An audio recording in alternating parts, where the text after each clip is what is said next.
May 7th, 1945, 2:39 in the morning. In a red brick schoolhouse in Reims, France, a 28-year-old Russian interpreter named Captain Sergei Troyanov sits at a table between two empires and tries to keep his hands from shaking. He's translating the end of the Third Reich. The room smells like cigarette smoke and floor wax. General Eisenhower isn't even here. He's waiting upstairs, refusing to be in the same room with the Germans until after they sign. Colonel General Alfred Jodl, speaking for what's left of Hitler's government, is stalling, has been stalling for hours, and Troyanov is translating every word of it, trying to make Stalin's demands sound exactly as harsh in German as they do in Russian. Because here's what most people don't know about Germany's surrender. It happened twice. Once in Reims, which is the version we remember, and again, 24 hours later in Berlin, because Stalin was furious that the first ceremony looked like an American show.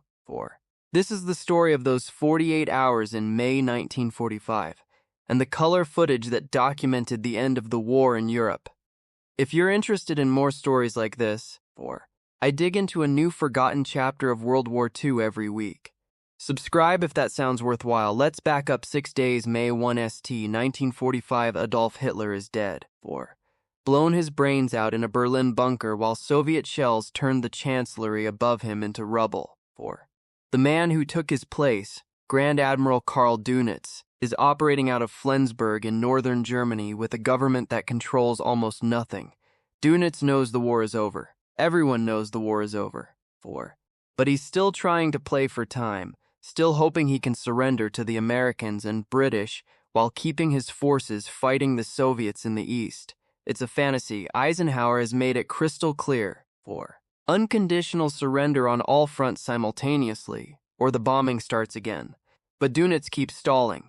In the meantime, German soldiers are dying, thousands of them every day, in battles that no longer have any strategic purpose whatsoever. In Czechoslovakia, Field Marshal Ferdinand Schorner still has 900,000 men under arms.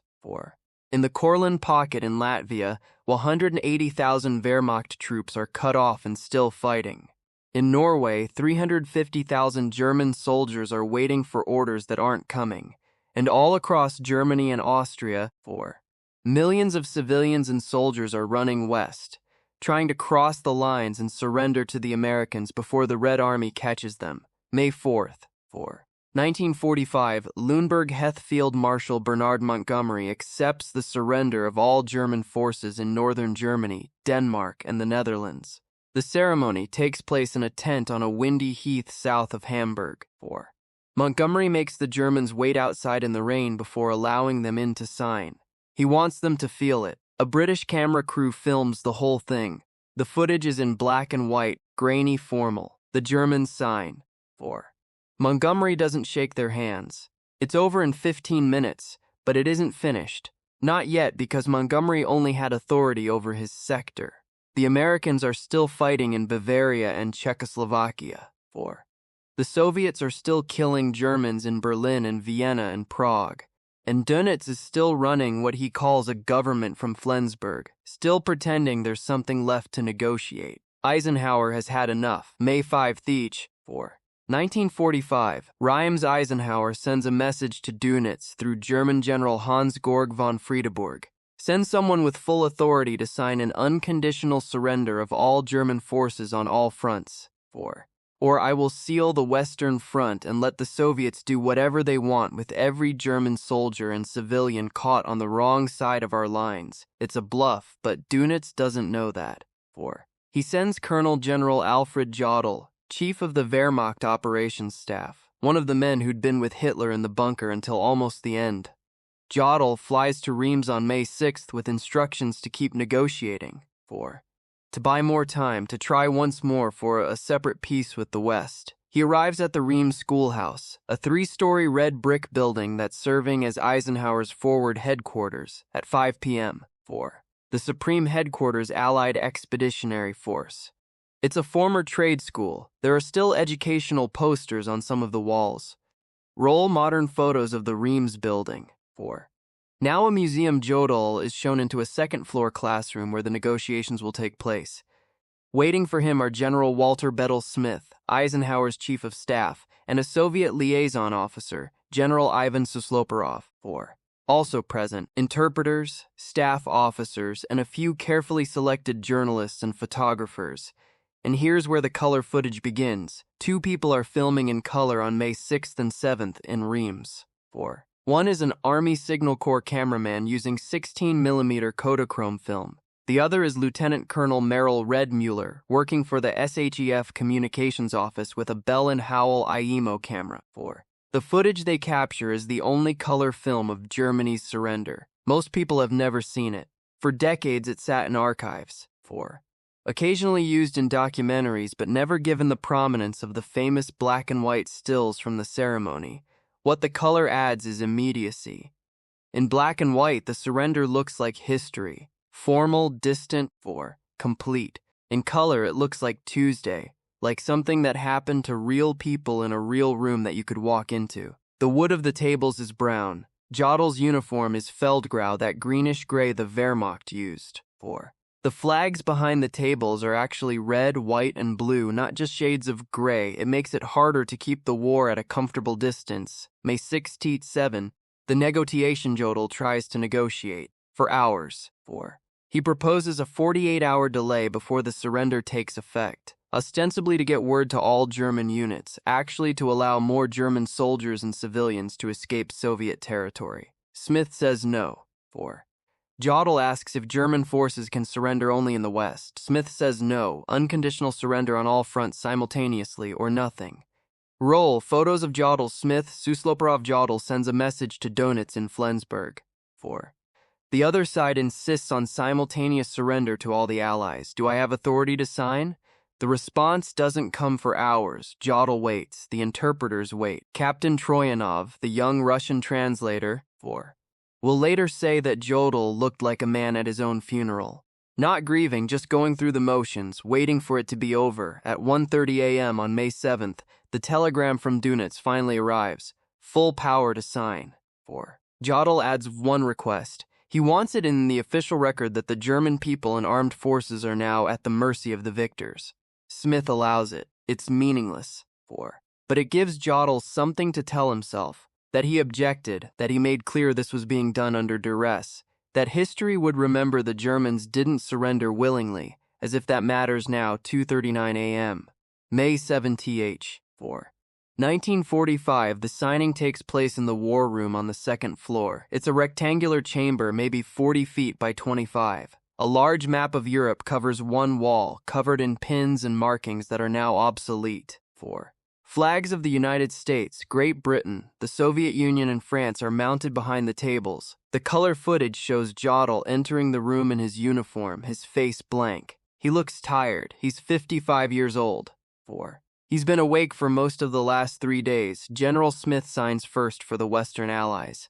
Then General Susloporov signs for the Soviet Union. Then General François Savez signs as a witness for France. 4. The cameraman catches the scratching of pens on paper, though there's no sound recording. Then Jodl signs. His hand is steady. He doesn't hesitate. When he's finished, he stands, and he's allowed to make a brief statement. 4. Captain Troyanov translates it into English and Russian.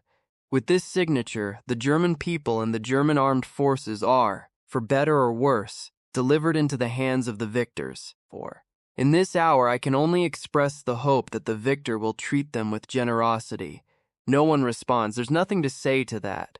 Jodl salutes, not a Hitler salute, just a standard military salute, and leaves the room. 4.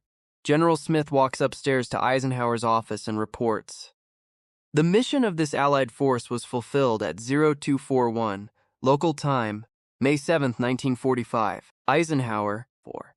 who still hasn't been in the same room with the German delegation, allows them to be brought to his office for photographs. He doesn't shake hands.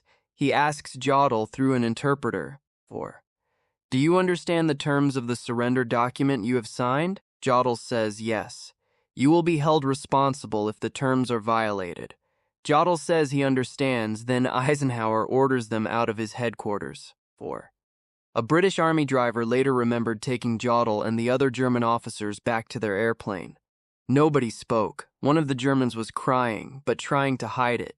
The driver pretended not to notice. 4. May 7th each. The news breaks to remain secret until 3 p.m. on May 8th, to give time to notify all commands and to coordinate the announcement between Washington, London, and Moscow. 4. But by mid-morning on May 7th, an Associated Press reporter in Paris has confirmed the story and sent it out on the wire. By noon, the news is all over the United States. Germans are surrendering in the streets. In New York, 4. 1 million people flood into Times Square.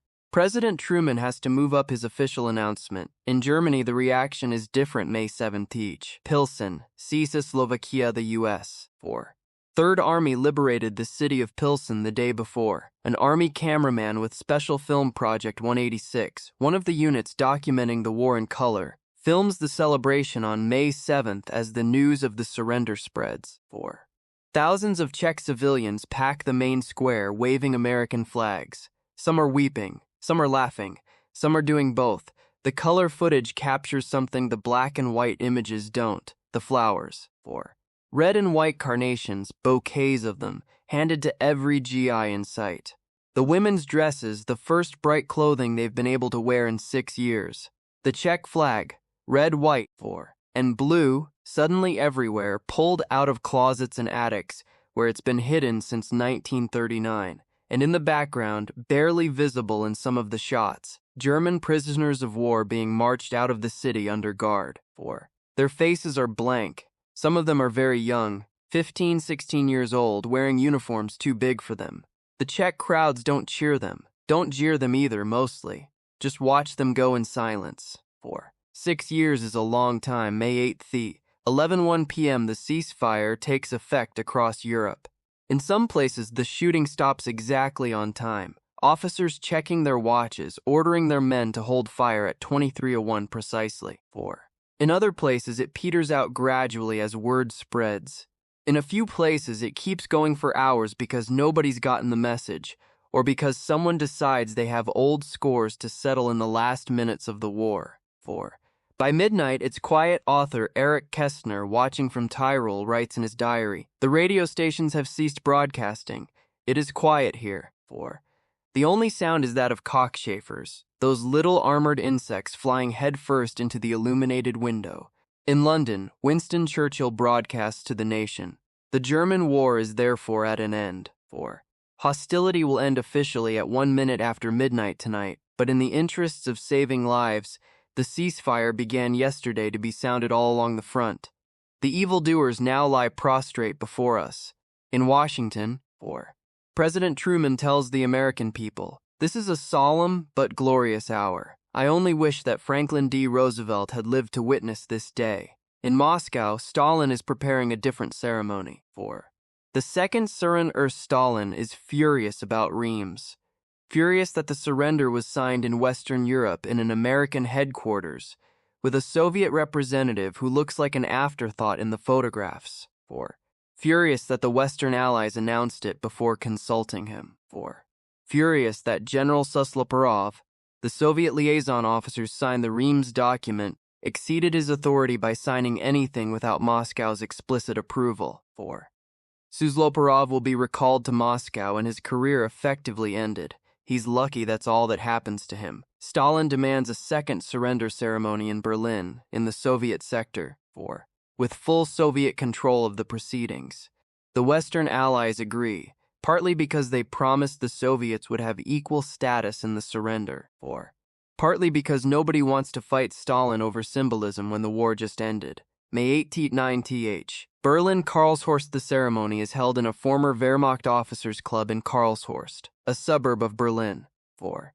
The Soviets have been preparing the site for 2 days, cleaning up the bomb damage, setting up lights and cameras, arranging the tables just so. They're going to do this right. 4. They're going to make sure the photographs show exactly who won this war. The Western Allies send representatives, British Air Marshal Arthur Tedder as Eisenhower's deputy, U.S. General Karl Spaatz. 4. French General Jean de Lattre de Tassigny. The Soviets are represented by Marshal Georgy Zhukov, the man who took Berlin, the most famous Soviet commander of the war. 4.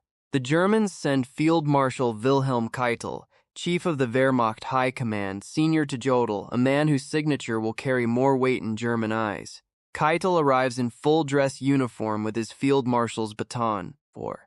He's 63 years old and he looks it. The ceremony begins just after midnight. Technically May 9th now, which is why Russians celebrate Victory Day on May 9th, not May 8th. Keitel enters the hall, sees the Soviet flags. 4. Sees Zhukov sitting at the head table and reportedly mutters something under his breath that the interpreters don't translate. He sits. He signs the document, which is essentially identical to the one signed in Reims, 4. Just reformatted to make the Soviet role more prominent. The whole thing takes about 20 minutes. When it's over, Keitel stands, salutes, and leaves. A Soviet camera crew films him walking out of the building, getting into a car, 4, and being driven away into the ruins of Berlin. It's the last time most of the world will see him until he appears at Nuremberg 16 months later. He'll be hanged in October 1946, one of the first 10 executed after the trial. 4. May 9th, Victory Day all across the Soviet Union, people pour into the streets. Moscow's Red Square is packed with hundreds of thousands of people. Stalin gives a radio address. 4. The age-long struggle of the Slavic peoples and their independence has ended in victory over the German invaders and German tyranny. The Soviet Union has lost 27 million people in this war. 27 million. 4. The number is almost incomprehensible. It's more than the combined losses of every other Allied nation. It's more than 10 times the total American dead. 4. It's a number so large that nearly every Soviet family has lost someone. A father, a brother, a son, a daughter, and now it's over. What survives in color from May 1945 is fragmentary. The Reims footage, the Karlshorst footage, 4. Though most of that's in black and white. The liberation celebrations in Pilsen and other cities. Columns of German prisoners marching into captivity. Soviet soldiers celebrating in Wiesbaden. The ruins of Hamburg and Berlin, 4. Hollywood director George Stevens shot some of it. He'd been filming the war since D-Day, documenting everything from the liberation of Paris to the horrors of Dachau. In early May, he was in southern Germany and Austria, 4. Shooting the end of the Nazi regime. After the surrender, he headed north to Hamburg, then waited for permission to enter Berlin. He wanted to film the Potsdam Conference, the meeting of Truman, Stalin, 4, and Churchill that would decide the shape of post-war Europe. An Army Air Force cameraman named Jack Lieb shot footage in Czechoslovakia and on the Austrian border, 4, capturing the chaos of the final surrenders, German columns stretching for miles, everyone trying to get west of the Soviet demarcation line before it was too late, 4. Multiple Signal Corps camera teams documented the surrender ceremonies themselves, both in Reims and Berlin. Most of this footage sat in archives for decades. Some of it still does, 4. The black and white images became iconic. You've seen them in every documentary, every textbook. The color footage was rarer, harder to reproduce, often considered less serious, somehow, as if color made it less historical, 4. But the color tells you something the black and white doesn't. This wasn't ancient history. This was 79 years ago. People who were children in May 1945 are still alive today, 4. This happened in the same world we're living in now, with the same colors, the same light, the same sky. That's what the color footage does. It closes the distance we try to maintain. It makes it uncomfortably immediate, 4. What happened after the war in Europe was over, but the war itself wasn't done. Japan would fight for another 3 months. The atomic bombs would fall on Hiroshima and Nagasaki in August, 4. The final surrender wouldn't come until September 2, 1945 in Tokyo Bay. And in Europe, the aftermath was just beginning. The Nuremberg trials, the division of Germany, the beginning of the Cold War, 4. The reckoning with the Holocaust, the displaced persons camps filled with millions of refugees, the denazification tribunals, the Berlin airlift, the Iron Curtain, 4. Some of the men who signed the surrender documents didn't live long enough to see any of it. Jodl was hanged at Nuremberg. Keitel was hanged at Nuremberg, 4.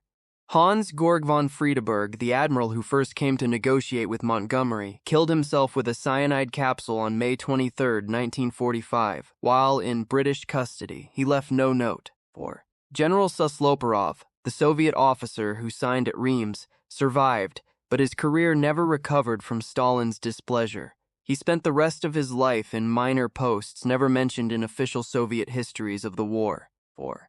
He died in 1974. Captain Sergei Troyanov, the young interpreter, went on to have a successful career in the Soviet Foreign Service. He rarely talked about the night of May 6-7th, but in an interview in the 1990s, after the Soviet Union had collapsed, he said, "I kept thinking, this is the most important thing I will ever translate.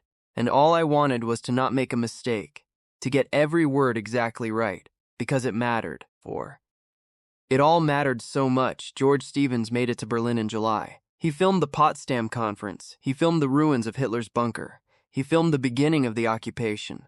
Then, finally, in late 1945, he went home to Hollywood. He brought thousands of feet of color film with him, a record of the end of the Nazi regime that would take decades to be fully appreciated. He never talked much about the war afterward, but he never made another comedy. Everything he directed after 1945, A Place in the Sun, Shane Giant, The Diary of Anne Frank, carried the weight of what he'd seen. You can see it in the films. The darkness under the surface. The knowledge that civilization is thinner than we'd like to believe. He kept one photograph on his desk for the rest of his life. The Gates of Dachau, shot in color on April 30th, 1945, the day the camp was liberated, a reminder of what happens when the world looks away. Roll. Photo of Stevens in later life. The war in Europe ended 79 years ago this May. The color footage survives, archived and preserved, a record of those final days when the killing finally stopped. If you want to see more stories from the forgotten corners of World War II, I post a new video every week. This is Obscured World War II Chronicles. Until next time.